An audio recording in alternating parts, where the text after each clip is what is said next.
Next, you will program the speed of your bot as it follows the line. Go back to the line navigation category in the block panel.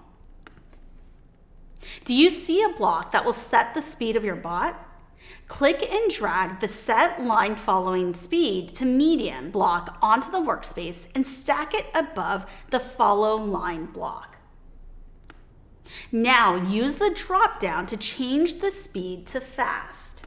Then you will start your bot on a different line and run your program to test it. Let's watch my bot in action. I will place my bot at the store. Now I will click Run Program. My bot follows the line fast to the intersection and stops. Now it's your turn to add code to your program.